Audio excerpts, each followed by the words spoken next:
Statistics is all about randomness. So the concept that is very crucial and important, or you can say the core, is random variable. As the name suggests, random and variable. So variable means it will vary, it will take some values, it will belong to some intervals with some law or rule that is governed by this process random. So in this module we try to get a feel of the concepts of random variable. Now we'll define random variables. Is there only one definition, or we can have more than one definitions, and we will see that all the definitions are equivalent. So we'll describe or try to give an idea about all those definitions which will define a random variable. Using some simple example, just like coin toss or throwing a die, we will describe the concept of random variable. Once we define a random variable, for example x is a random variable, the obvious questions that will come across in our mind, that what will happen to any function of x, that is fx, whether fx is also a random variable. If f is any arbitrary function, will it be a random variable? If not, then what sort of condition we require so that fx is also a random variable? We'll talk about this measurable transformation. Since random variable corresponds to some random experiment, we'll describe what do you mean by random experiment, sample space, and we'll give you examples how to construct the sample space and define the random variable for that particular random experiment. We'll start the discussion with the question, what is the definition of a random variable? Because random variable is a term that we are using most of the times whenever we are talking about statistics. So it is very necessary to understand the meaning of random variable. So there are few definitions. I will first start with the first definition. Now we will say that x is said to be a random variable if we have this set collection of omega such that x omega less than equals to x belongs to the sigma field script f for all x belongs to real line. So this is basically a real valued function. So if for every omega this belongs to the sigma field, that is the script f, for all possible values of x belonging to the real line, then it is said to be a random variable. Now to understand this definition, we want to give one example. Suppose a coin is tossed twice. So what will be the sample space? We can have four possibilities. Both of them will be head, HH, one head, one tail, HT, one tail, one head, tail head, TH, or both of them result in tails. So it is TT. So we have four options, HH, HT, TH, TT. We define or denote this as W1, W2, W3, W4. So the W1 says about HH, W2 says about HT, W3 says about TH, and W4 says about TT. And F is the class of all subsets of omega. Now we define x omega as number of heads. So what are the possible values? Number of heads. For a coin tossed twice, we can have 0 heads. This will happen if all are tail. We can have one head. That this may happen if we have HT or TH, or at the most we can have two heads. This will happen if we have HH. So x omega will be 0 if your omega is W4, it will be 1 if omega is omega 2 or omega 3, it will be 2 if omega is equals to omega 1. Now we consider the set by the definition that for all possible values of x belonging to the real line, this set collection of omega such that x omega less than equals to x will follow script f. Now first take the condition that x is negative, x is less than 0. So we won't have any omega satisfying the condition that x omega is less than some negative value. So this set will be a null set phi, and we know phi is a set which always belongs to the sigma field script f. Now suppose x lies between 0 and 1. It can take the value 0, but it can't take the value 1. So lies between 0 closed, 1 open. Now this will happen, the set collection of omega such that x omega less than equals to x. For example, if we say x is 0, then x omega less than equals to 0 is equivalent saying collection of omega such that x omega is equals to 0, and this will happen if and only if both the trials result in tails. So it will be TT, and we know that this TT belongs to script f. Now if we just expand this limit of x as 1 to 2, so that means 1 inclusive and 2 it is not inclusive. So if x lies between 1 and 2, then this set collection of omega such that x omega less than equals to x, this will happen if and only if the sets we have consist of th, ht, tt. Now if we say x belongs to 1 and 2, so that means if the worst possible case, take x is equals to 1 and collection of omega such that x omega less than equals to 1, this will happen if we have 0 head or 1 head.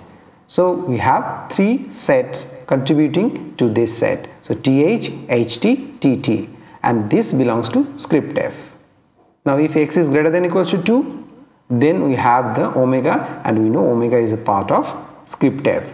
So by definition of random variables, we can say the number of heads is a random variable. So it satisfies all the conditions that is mentioned in definition 1. Now we consider another definition. We call it as definition 2.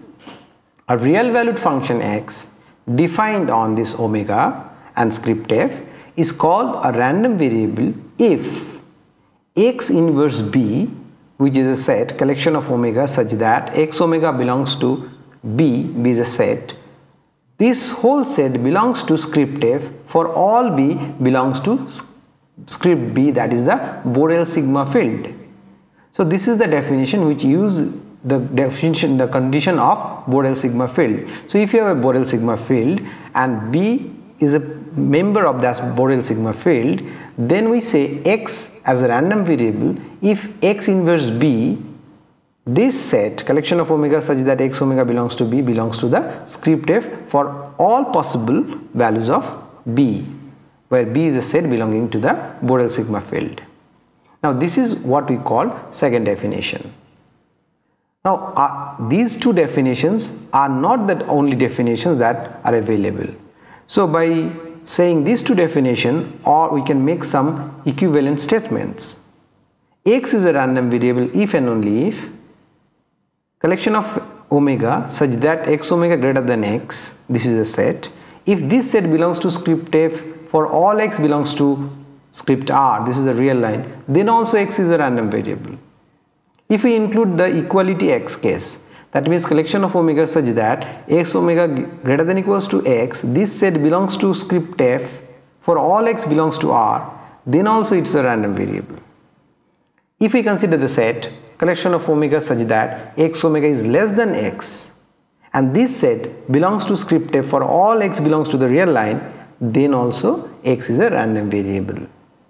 Or if we say that collection of omega such that x omega lies between a and b, where a less than equals to b, they are both finite quantity, and this set belongs to script f for all x belongs to r, then also x is a random variable.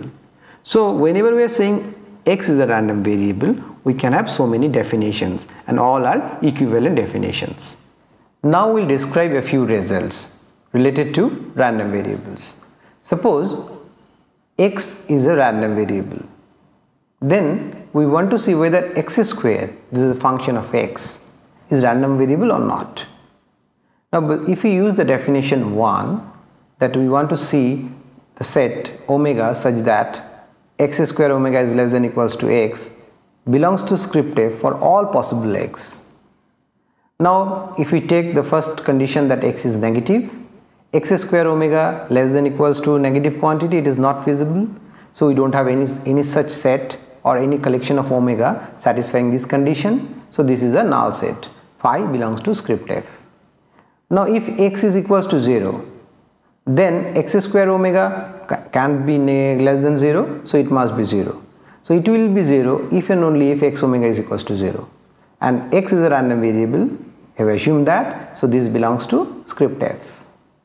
Now if x is positive, then x square omega less than equals to x implies x omega lies between minus square root of x to plus square root of x, and x is a random variable, so once again this set belongs to script f, so x square is a random variable. Now this is one particular case we are talking about, but any continuous function of x is a random variable. Now what do you mean by continuous function? So the definition of a continuous function is such that for every epsilon greater than 0 there is a delta which is positive, such that whenever the absolute difference between fx and fx minus fx0 is less than epsilon, whenever x minus x0 is less than delta. So it says that whenever the difference between the arguments is less than some delta, the difference between the functional value will be less than epsilon. And if this condition is satisfied for a particular function, that function is said to be a continuous function. So any continuous function of x is a random variable. Now we consider special cases. Let we have two random variables y and z. Now we want to see whether y plus z is also a random variable. Now note that y plus z greater than x, these two random variables, take the sum, is greater than x if and only if there is a rational number q in the interval such that y is greater than q is greater than x minus z, so that y is greater than q and z is greater than x minus q. That is, what we want to say that y plus z is greater than x is, this set is equivalent by saying considering union over all possible q's such that y is greater than q and z is greater than x minus q. If these two conditions are simultaneously satisfied, then we will have this result that y plus z is greater than x. So y greater than q or z greater than x minus q, we know their y and z are their random variable, so y plus z is also a random variable. What about a random, what will happen if a random variable is multiplied by a constant? Now assume that c is greater than 0, so we want to see whether cy is a random variable or not. It is, because cy less than x is nothing but y is less than x by c, and we know that y is a random variable. What will happen to the product y into z? Now we can say yz can be written as half of y plus z whole square minus y square minus z square. We know that if y plus z is a random variable, its whole square is also a random variable. So the first quantity is a random variable, second quantity is also a random variable, third quantity is also a random variable, and I am taking a linear combination of this random variable, it will be a random variable for sure. Now what about maximum of yz? It can be written, the maximum of yz can be written as half of modulus y minus z plus y plus z. This is all this quantity, they are random variables. Minimum of yz, once again we can write it in this way, y minus mod of y minus z minus y plus z, and this minimum is also a random variable. Now if we take only the positive part of the random variable as x plus, which is maximum of x and 0, it is also a random variable. X minus, which is the minus of minimum of x0, is also a random variables. So all these 7 cases are all random variables. This is not exhaustive list, we are giving some special cases we are mentioning. Now we consider a sequence of random variables. Let xn be a sequence of random variables. Then if we define infimum, then infimum of xn is also a random variable. Liminf, limit of this infimum, is also a random variable. Supremum of xn is a random variable, and limsup is also a random variable. To prove that infimum of xn is a random variable, we can see in this way that infimum of xn is greater than equals to x. That means is nothing but intersecting n from 1 to infinity, xn greater than equals to x. Similarly, lim of inf xn greater than equals to x, that is equivalent by saying xn is greater than x minus 1 over n for all but finite number of cases, and for all m belongs to 1, 2, 3 and so forth. So if we can prove this for infimum of xn and lim of xn, just replacing xn by minus xn, we can get the similar result for supremum of xn and lim sup of xn. Now one very interesting topic is that if we transform the random variable, we talk about measurable transformation, then whether that transformation result in a random variable or not. So let x be a random variable defined on this script. Omega is the sample space, script f is the sigma field and p is the probability measure, and we are defining a function which mapping from real line to real line be a function. Now the question is that is fx a random variable? Well, to understand that we just follow the figure we have written here. So for omega, from omega we have x omega which maps from omega to real line. Then for this x omega, from here we are mapping f x omega which once again from r to r. So this is sort of convolution between f and x. F is a function as well as x is a function, both are real valued function. So this is the thing we are interested to know whether fx is a random variable or not. If f is arbitrary, fx may not be a random variable. Then when fx is a random variable? If f is Borel measurable, that means the preimages of Borel sets under f are also Borel sets, then only then this is random variable. Now if you see the figure once again, if we have such inverse mapping, then we call this as preimage of Borel sets, then this is a random variable. It is clear that the preimages of Borel sets on the composite function fx are events. Then fx is a random variable. And we can extend this concept from univariate to multivariate setup. Suppose we have, instead of one random variables, we have a vector x1, x2, xn, then fx1, x2, xn is also a random variable under this condition that they are Borel measurable functions. And here in the multivariate setup, it's mapping from Rn, that is the n-dimensional real line, to real line. Now we are talking about random variable, so this has high correspondence to the random experiment. So what do you mean by a random experiment? A random experiment is a process characterized by the following properties. First of all, it is performed according to some set of rules. It can't be performed arbitrarily.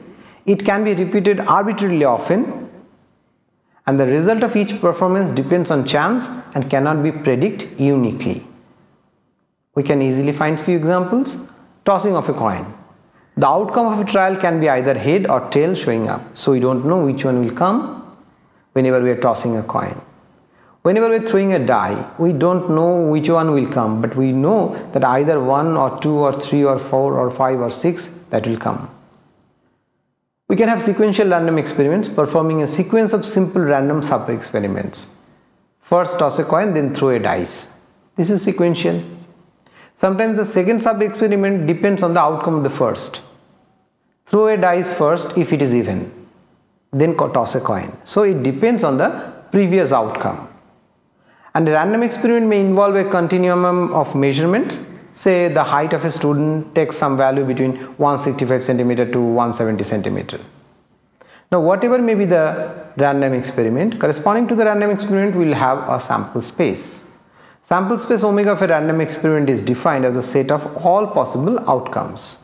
These outcomes are mutually exclusive in the sense that they cannot occur simultaneously. And a sample space can be finite, countably infinite, or uncountably finite. Take this example, toss a coin 2 times. Then the sample space omega 1 will be HH, HT, TH or TT. This is countable and this is called discrete sample space. And we define B as H and T, then omega 1 is B into B. So toss a dice until a 6 appears and count the number of times the dice was tossed. So it may be 1, it may be 2, it may be 3. So this omega 2 is discrete and countably infinite. 1 to 1 corresponds with the positive integers. That's why we are saying that it's countably infinite. Now if we take another example, that pick a number x at random between 0 and 1, then pick a number y at random between 0 and x. So this set omega 3 is collection of x and y such that 0 less than equals to y less than equals to x less than equals to 1 is a continuous sample space. So the sample space can be discrete, can be continuous. It can be finite, it can be countably infinite, or it can be uncountable too. Now we have this coin example. Suppose a coin is tossed twice. So the omega, we know that is HH, HT, TH, TT, and the sigma field we are considering is sigma x, and x omega is the number of heads. It can be 0, it can be 1, it can be 2. So x omega will be 0 if TT appears, it will be 1 if HT or TH, or it can be 2 if HH occurs. So if you see it in a figure, so HH corresponds to 2, HT or TH corresponds to 1, and TT corresponds to 0. So what this random variable is doing, it's mapping from the sample space to the real line. Here it is taking only 3 values, 0, 1 and 2. In this module we have learned the definition of random variable. We have given so many examples for a random variable. If x is a random variable, what sort of functions will be a random variable, what will happen with the sequence of a random variable, whether lim sup or lim-inf or any other sort of function of xn are measurable or not, that is random variable or not. So we have defined all these cases. Then we define measurable transformation. That means what sort of functions will also be a random variable. So if x is a random variable and f is a Borel measurable function, then we define that, or we've proved that fx is also a random variable. Then we define sample space of a random experiment, and on the basis of this random experiment we define the random variable. So this is a notion we require to know very clearly to understand the meaning of random variable if we want to understand statistics. So this is just a beginning, and I hope this module will help us to understand the concept of random variable.